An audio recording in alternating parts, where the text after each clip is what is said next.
بله لسر جوینا دنابرا برای آشتی و آزادی و برپرسیارین روسی بلا از وی مجاره لگل بریز حواس عگید ها بریزکاری اوفیسا پیوندی در و دیپلماسی یا برای آشتی و آزادی گوتو بیش بکن بریز حواس هفته ماتا باش ببری کو ام درواسی نواروکا جوینا برای آشتی و آزادی لگل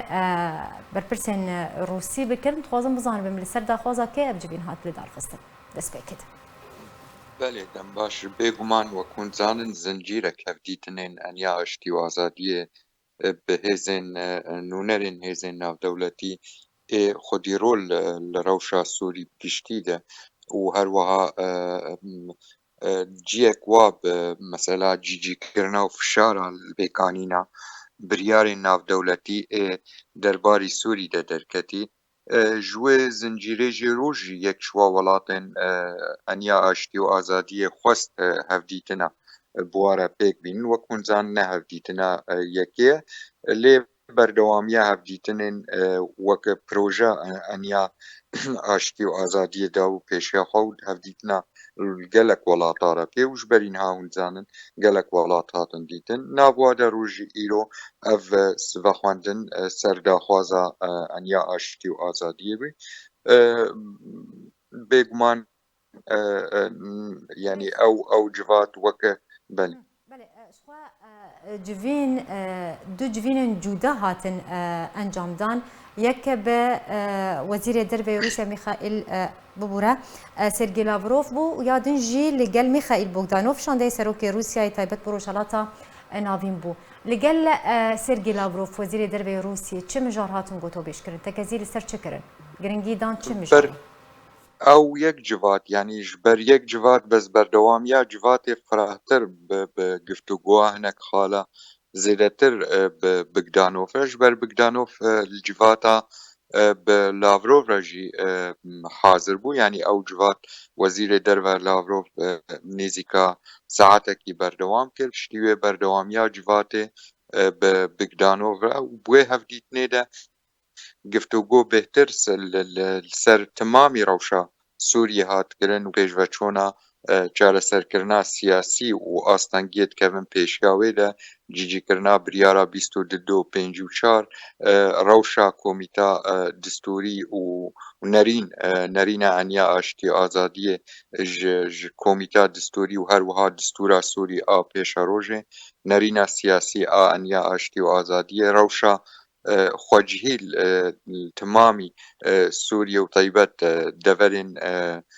Kurdî yanî ev hemî giftûgo li ser hat kirin û hemû jî wek dibêje berdewamiya mûnaqeşa bi Lavrov re civat berdewam bû mûnaqeşê Bogdanov باش يعني روسيا دخوازه به چه رنگی ام بیجن کریزا سوریه چاره سر ببه بداوی وره رنگ چاره سریه لگوری روسیا چیه؟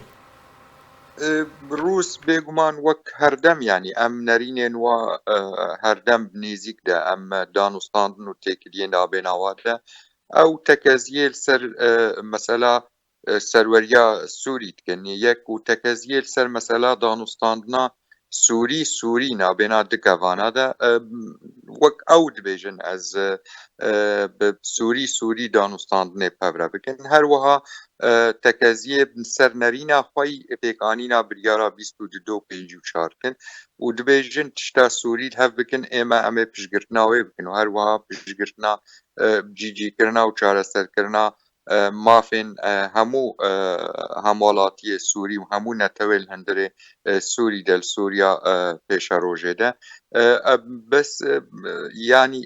a sereke tekeziya wa vê danûstandin Sûrî hebe xelkê Sûrî pevre bigên nerîna û ême em piştgirtina wê nerînê dikin lê em zelalî yanî vê meselê jî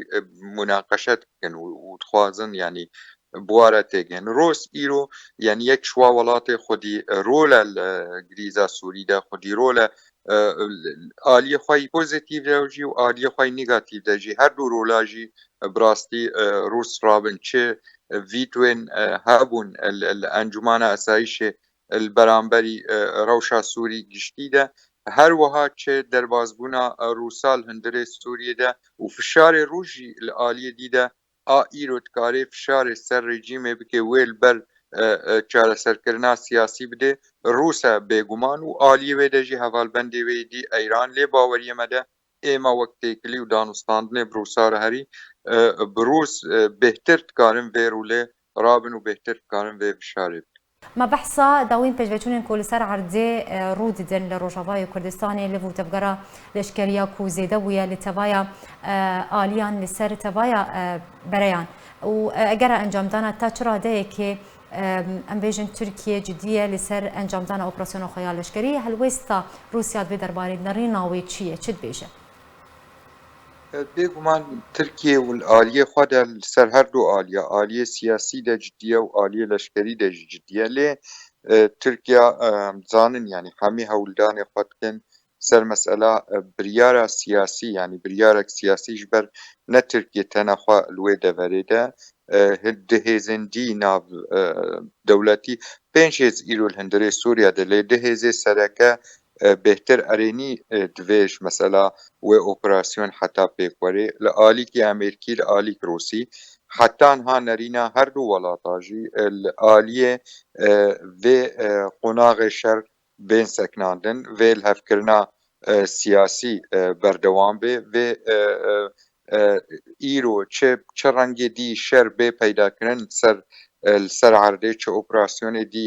leşkerî bê ji xeynî ew rêxistinên bin siha navê encumana esayişî navdewletî de hatiye navkirin wek grûpê tîror mebez cê Daeş û Nusra ji xeynî wilo şer gereke çênebê ji ber çêbûna şer wê sedem bê sedemê zêdetir penaberî çêbê sedemê zêdetir nearamî peyda bê li hundirê wa devera de ji ber wê yekê hewldanên Rûsya mesela çareserkirinekî ji vê meselê re bi rengekî siyasî û nêrîna wê çareserkirina siyasî ji vê meselê re Belê zor spas ji bo hevrêskarê Ofîsa Peywendiyên Derve û Dîplomasiya Bereya Aştî û Azadiyê Birêz Hewet Hegît tu li gel me bû li ser vê mijarê gelekî spasiya te dikim.